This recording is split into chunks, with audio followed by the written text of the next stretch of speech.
Carla. Hey, Paul. Hi, everybody. Hi, New Testament. Carla and I are together today. We just want to say hi, and we're going to be meeting once again on May 24th. We're so excited. Sunday. Yeah, this Sunday. And we just can't wait for you to come. And so as you come to church, we want to give a tutorial of what it's going to be like on May 24th when you worship with us. God's still going to be here. We're still going to be preaching the truth. But things will look a little different, and we just want you to know what to expect when you arrive. So come on in, and let's see how things will be May 24th. Okay, so as you come in, there'll be greeters here greeting you, but we're trying to make a hands-free environment as we can. So we're asking that you don't give hugs, don't give high fives, and don't give handshakes. You can smile at each other and nod your heads in greeting people this Sunday. We would greatly appreciate it. As you come over to the Welcome Center, we will have hand sanitizer at your disposal. We will have masks. Carla, that's such an improvement on you. Don't forget, they can take them home. Yeah, you can take them home and wash them. And then we will have gloves for anyone who might feel like they need gloves. All of our personnel will be wearing gloves that Sunday, so you don't have to worry about any COVID germs being spread. Now, as we move over this way, you're saying, what happened to the coffee and donuts? Well, the cafe will be closed during this time. Eventually, we hope it will reopen. But right now, with this changing environment, we're not going to be serving coffee or donuts because we really don't want you loitering here in the lobby closer than 6 feet. And we know how much you guys like each other. You'll be tempted to do so. Just eat your breakfast before you come. Yeah, just eat a good breakfast before you come, and it'll work out fine. So then, after that, we want to take you over to the lobby. And there will be no Sunday school classes or youth gatherings during this time. Only the gathering will be in the sanctuary for worship. And so there will be no adult or no youth or no children's ministries. The hallways and areas are closed. Okay. All right, the nursery is open for parents that need to use it with their children. It will not be staffed, but again, if you have a child that needs some attending, you're more than welcome to use the nursery this Sunday. So, let's say you come this Sunday, May 24th, and there's no seats left in the worship center. Man, wouldn't that be a great problem? And so we have an overflow seating out here in the lobby. You can watch it on TV. And you see Carla's here worshiping, and she is really prepared. She has brought her Bible, and she's ready to really worship the Lord.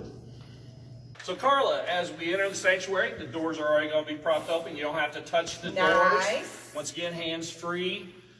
You can come down into the sanctuary. With a greeter, right? Are they sitting? Yes, a greeter will be escorting you down to your seats, and will be seating you in the different sections of the sanctuary.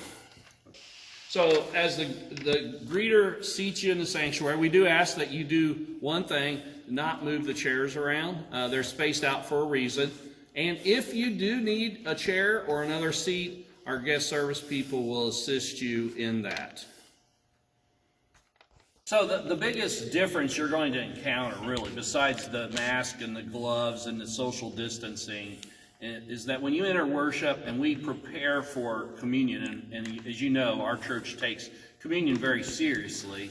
We offer it every Sunday. There are going to be a few changes. There are going to be 10 stations set throughout the worship area. And you're to choose one of those stations that's closest to you. And so when you come to the table, you're going to come up and you're going to get a communion cup just like Carla's. And there's a piece of paper on top that you'll peel back, and there's the wafer for you to eat. And it is not cardboard, it is a wafer, but it doesn't taste like Nola's homemade communion bread. Then you'll peel the purple part back. After you've drank the juice in the cup, you will throw it in a trash can at each station so nobody else has to touch it. Now, let's say Carla has arthritis. She had a tough time, and she's a pretty young lady. But let's say you have a hard time. Maybe someone in your family can help you that's younger, or we will have people, guest service people around that will help you open your communion cup for you. So then while you're here, we ask that you, if you have offering to give, that you place it in the plate. And then once you've done that, you can go back to your seat. All right, so when we get to the end of our services, things are going to be a little bit different again. We're pivoting here, and we're going to dismiss you by groups. And so a leader will dismiss you when it gets time to leave. And the reason we're doing this is simply because there are two reasons. One, we have to go through the sanctuary and wipe down all the surfaces that might have been touched and make sure it's still a clean environment and safe environment for the next group that's coming in. And we want to practice the recommendations by the state of Indiana. And second of all, we will still be practicing our 6-foot distancing by the state. And so that's why we'll be dismissing by sections, by a leader. If you want to visit, we would ask that you go out into the parking lot and visit out there. But do not stay here. We need that time and space for the next service. Thank you.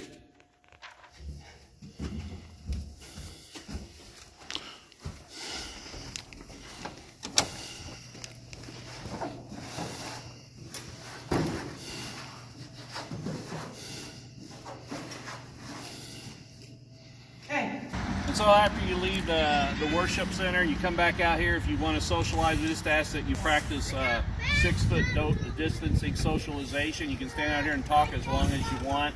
And we're just excited about you coming.